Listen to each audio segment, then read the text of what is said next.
quatrième. Alors, aujourd'hui, une vidéo qui est censée vous faire une correction du travail facultatif que vous aviez à faire pour aujourd'hui, c'est-à-dire pour la fin des vacances. C'est un travail qui n'était pas obligatoire. Un travail de géographie qui changeait quand même de la séquence qu'on est en train de terminer encore en ce moment avec le PowerPoint sur la révolution industrielle. Ne mettez pas cette correction ni le travail que vous aviez à faire dans le cahier, puisque c'est un travail qui est plus une introduction à la séquence qui arrivera après, qui est une séquence centrée sur les mers et les océans, sur la circulation des marchandises à travers le monde dans une économie mondialisée où on a des zones de production et des zones de consommation qui sont parfois éloignées. Donc la conception de l'iPhone et sa fabrication ainsi que sa vente montrent bien qu'on est dans une économie mondiale. Donc à la base, c'était une activité que je proposais à des classes de quatrième il y a quelques années. J'avais arrêté depuis l'an dernier, puisqu'on fait à la place une autre activité avec un autre produit. Mais ça pouvait être intéressant, en travail facultatif, d'avoir une information sur ce produit que tout le monde connaît et qui est bien révélateur de notre économie mondialisée. Surtout actuellement avec ce qu'on voit vis-à-vis de notre contexte, puisqu'on a aujourd'hui une production textile qui est en Asie, et alors que nous, on en a besoin aujourd'hui en Europe, on n'a plus les usines pour pouvoir produire du textile en grande quantité. On voit bien ce que ça pose comme problème, mais à la base, si on est dans cette situation, c'est parce qu'il y a une logique, et nous, notre objectif, c'est d'essayer de comprendre la logique, pourquoi aujourd'hui on produit un endroit, alors qu'on va le vendre, ce produit, à un endroit des fois éloigné de plusieurs dizaines de milliers de kilomètres. Donc, si vous n'avez pas fait cette activité sur l'iPhone, ne regardez pas la suite de la vidéo puisque ça vous donnera la correction. Juste à la fin de la vidéo, si vous voulez même quand même regarder quelque chose, c'est plutôt le travail que je donne pour le début de semaine, même si vous trouverez aussi ce travail donné dans un mail bientôt ainsi que sur le cahier texte, avec un nouveau PowerPoint qui sera téléchargé plus tard. Mais pour l'instant, ce sera un travail qui sera à faire sur la continuité du PowerPoint sur la révolution industrielle. Il y aura 2 diapositives à travailler, je l'expliquerai en fin de vidéo. Donc on va revenir sur le travail sur l'iPhone. Vous aviez donc à travailler en mettant déjà sur une feuille double, pas dans le cahier, puisque c'est une activité, je vous ai dit, qui sort du cadre du cours, qui concerne en fait finalement un produit qui est design by Apple in California, mais qui est donc made in China. Vous avez vu que j'ai un très bon niveau d'anglais. Donc en gros, il est conçu en Californie, mais par contre, il est fabriqué en Chine. Donc c'est un produit qui montre bien qu'on a donc plusieurs lieux qui sont mis en lien. C'est pour ça que je voulais qu'on travaille là-dessus. Alors, vous aviez 3 documents pour comprendre tout ça. Le document 1 qui était donc l'iPhone, un produit ultra mondialisé. Alors, la première question pour ce document, c'était où l'iPhone est-il conçu et où est-il fabriqué? C'est ce que je viens de vous dire. Il est d'abord conçu en Californie, c'est-à-dire aux États-Unis, puisqu'on avait déjà vu où se situait la Californie dans une précédente séquence. Mais il est assemblé en Chine, c'est-à-dire qu'à un moment donné, il va donc être assemblé dans un pays différent, et même un continent différent, puisque là, c'est donc l'Asie. Alors, c'est donc à un moment donné un produit qui va donc mettre en lien plusieurs continents, pour une raison assez simple, c'est tout simplement parce que c'est beaucoup moins cher de faire fabriquer un produit aujourd'hui en Chine, qui est donc un produit un territoire assez industrialisé, mais qui va donc avoir encore on va dire des travailleurs à moindre coût, qui vont permettre de produire pour pour un produit qui sera moins cher.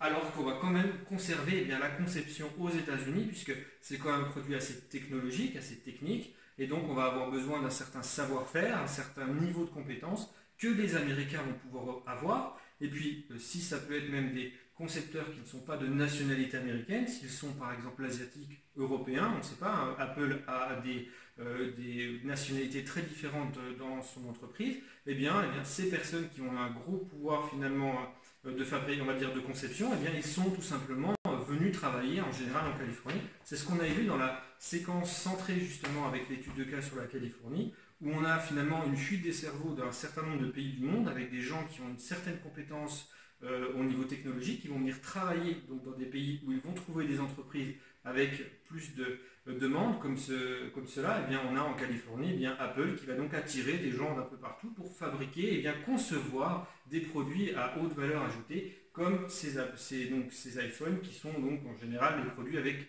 les dernières tendances au niveau technologique. Alors, question numéro 2.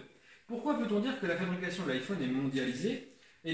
On a donc la conception qui est faite en Californie, donc au siège d'Apple, mais on est assemblé en Chine, et à côté, le document nous donnait quand même plusieurs informations sur d'autres lieux mondiaux qui étaient dans le monde qui sont détaillés. Vous aviez dans un premier temps le Japon, qui fabrique une partie des composants. Vous aviez également la Corée du Sud, donc 2 territoires encore asiatiques. mais vous avez également l'Allemagne. Alors pourquoi autant de pays différents? Tout simplement parce que les entreprises spécialisées dans certains domaines sont des fois dans certains pays et pas dans d'autres. Donc on va essayer de chercher le meilleur rapport qualité-prix et parfois on va donc faire venir des composants d'un peu partout dans le monde. Si on les fait venir en grande quantité, vu que c'est des produits assez petits, ça ne coûte pas si cher que ça de les faire traverser des dizaines de milliers de kilomètres. Donc on fait venir tous ces produits d'un peu partout pour aller dans l'usine de fabrication où là on va assembler l'ensemble des éléments et donc ce sera cette fois-ci en Chine. Question numéro 3, pourquoi l'entreprise Apple a-t-elle choisi ce mode de fabrication? Donc c'est pourquoi on va donc multiplier les transports, multiplier les zones de fabrication de composants? Tout simplement, c'est ce qui est expliqué à la fin de la partie du texte, c'est tout simplement parce que le produit coûte 172 $ à fabriquer. Alors bien sûr, c'est pas l'iPhone d'aujourd'hui, hein, c'était un article qui datait, on va dire, de la fin des années 2010. De la fin des années 2000. Donc à l'époque, il coûtait 172 $ pour être vendu 500 $. Aujourd'hui, on voit que les iPhones sont vendus un peu plus cher, hein, avec l'inflation, avec l'augmentation du prix de certains produits. Aujourd'hui, ça coûte beaucoup plus cher quand c'est neuf.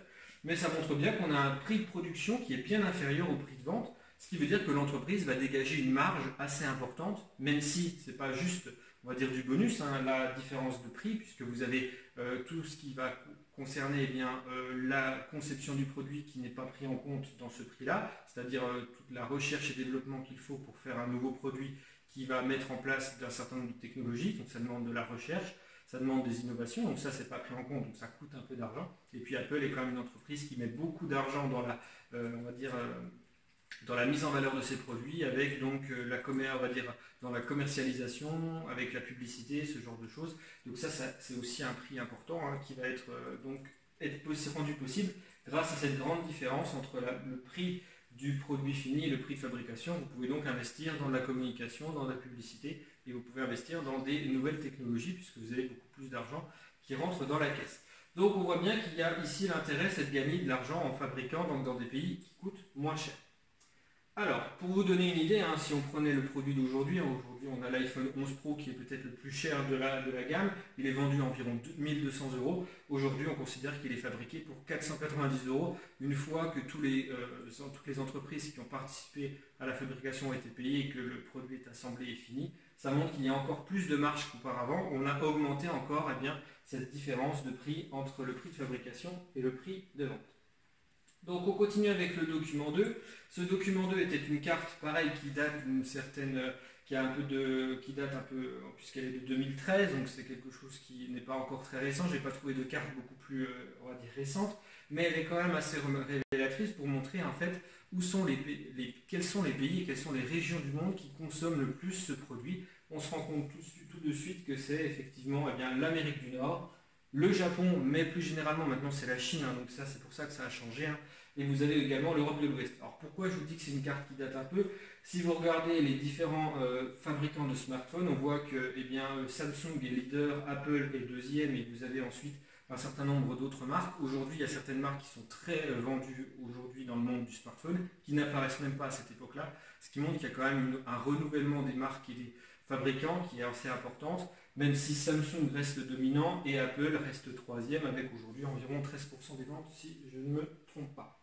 Donc aujourd'hui on voit bien que les zones de vente sont plutôt Amérique du Nord, Europe de l'Ouest et Japon, alors que les composants ne sont pas forcément originaires de toutes ces zones.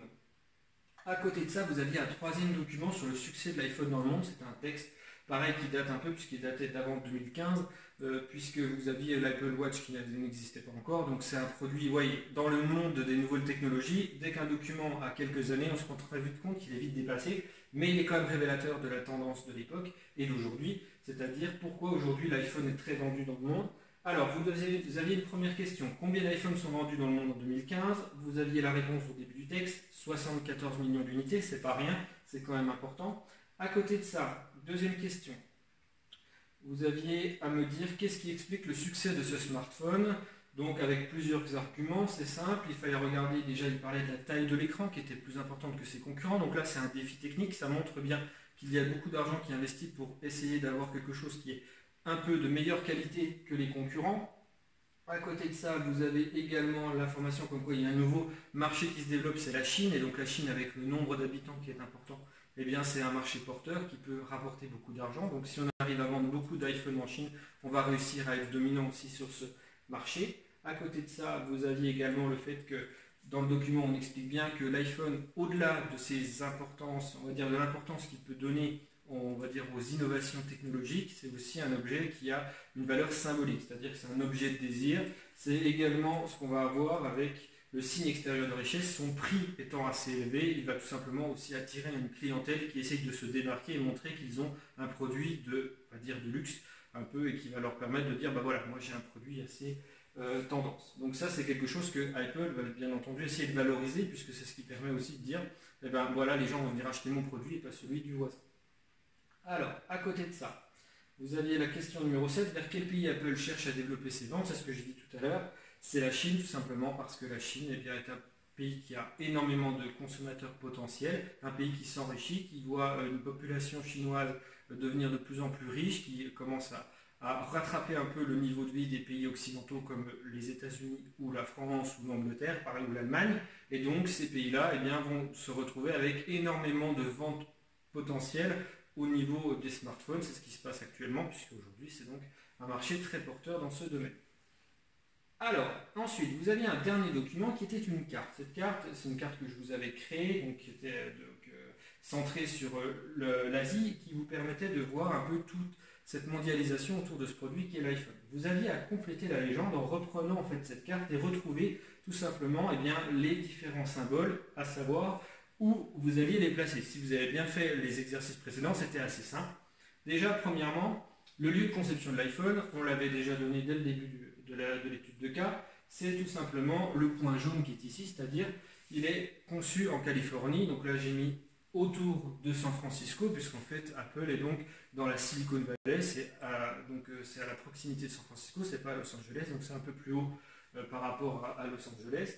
C'est pour ça que vous aviez le rond jaune qui était ici. Ensuite, vous aviez le lieu de fabrication de l'iPhone. Cette fois-ci, on sait qu'il a été fait en Chine, donc il fallait trouver tout simplement un lieu en Chine. C'était tout simplement le rond rouge ici, qui est donc le lieu de fabrication. La ZIP, donc la zone industrielle portuaire où sont chargés les iPhones, c'est une fois qu'ils sont fabriqués pour être envoyés. C'est tout simplement le deuxième symbole qui est présent sur la Chine, c'est donc le carré rouge qui donc était ici. Donc le carré rouge, c'est la ZIP où sont chargés les iPhones, et forcément là où il est déchargé, c'est donc de nouveau un carré. La logique des symboles doit être respectée, on respecte le même signe, et ici c'est plus un carré rouge, mais donc un carré bleu pour la zone où sont déchargés les iPhones qui sont vendus en Europe. Bien sûr, s'ils sont vendus aux États-Unis, on ne va pas aller les décharger, donc à Rotterdam, forcément, ça n'aurait aucun sens. Donc les deux zips sont avec des carrés. La zone de vente de l'iPhone ici est représentée par un cercle vert en pointillé. C'est donc la zone qui est ici une des zones. À côté de ça, il vous restait à mettre donc plusieurs endroits, c'est-à-dire l'envoi des plans pour construire l'iPhone. C'était tout simplement le trait épais jaune en pointillé qui montre bien l'envoi en fait des plans on va dire de la zone de conception à la zone de fabrication. Il y a donc un échange d'informations, ce n'est pas un échange de marchandises, c'est un échange d'idées, de plans ou de personnes qui sont envoyées pour travailler dans l'usine de fabrication. Donc ici on a bien un lien, même si on n'a pas un envoi de produit. On a bien un lien, quand même, une communication entre ces deux territoires. À côté de ça, vous aviez l'envoi des composants qui étaient matérialisés par tous les traits jaunes en pointillés plus fins, qui montraient donc les zones qu'on avait vues dans le document 2, c'est-à-dire l'Allemagne, la Corée du Sud ou le Japon. Donc c'est bien les traits jaunes plus fins. Ensuite, le trajet de l'iPhone, c'est simple. Ça va du port où il est embarqué au port où il est débarqué, cet iPhone. Donc c'est tout simplement la ligne rouge qui était donc ici, qui montre bien le chemin que va prendre cet iPhone. Et puis pour terminer, vous aviez deux flèches à double entrée, c'est-à-dire la flèche qui représentait les détroits où cet iPhone va donc passer à un moment donné. Ces deux détroits sont donc tout simplement ici le détroit de Malacca et le détroit de Gibraltar, donc qui était représenté par cette flèche à double entrée noire. Et vous aviez la dernière flèche, donc c'est donc forcément le canal ici, qui est le canal de Suez. Donc vous aviez tout le cheminement en fait que prenait l'iPhone entre le lieu de fabrication et le lieu de vente. On voit bien qu'il y a des milliers de kilomètres qui sont parcourus. Alors cette carte-là, elle ne servira pas dans notre cours sur la séquence des mers et des océans, mais par contre, on fera également un travail un peu similaire avec un autre produit. Cette fois-ci, ce sera à vous de faire cette carte. Donc on verra comment vous allez vous en sortir. Alors, pour terminer, vous avez un paragraphe de 5 à 6 lignes pour un peu faire le bilan de cette activité où tu m'expliquer pourquoi l'iPhone est un produit qui met en relation des régions du monde entier. C'est très simple, moi je vous ai donné une correction, donc je vous l'affiche ici. Si vous voulez la reprendre, eh bien, faites une pause sur la vidéo et reprenez l'ensemble de ce texte. Je pense que normalement c'est un texte assez facile à créer. Si votre texte vous correspond et vous paraît pertinent, inutile de le modifier, gardez-le tel quel. Si jamais, voici une correction, on va dire, proposée. Après, je vous donne donc le travail à faire pour la rentrée. Comme je vous l'ai dit, pour mercredi, vous allez avoir à faire les exercices des diapositives 17 et 18 de votre PowerPoint sur la révolution industrielle. Donc là, on revient sur de l'histoire, on arrête cette, on va dire, parenthèse de géographie, on revient sur le PowerPoint d'histoire. Faites bien ces exercices sur ces 2 diapositives. Ce sera donc l'avant-dernière séance, puisqu'il restera 2 diapositives à faire pour plus tard. Et je vous mettrai la vidéo de la correction de ces 2 diapositives mercredi 6 mai. D'ici là, eh bien, passez une bonne rentrée, même si vous êtes encore en confinement. Au revoir.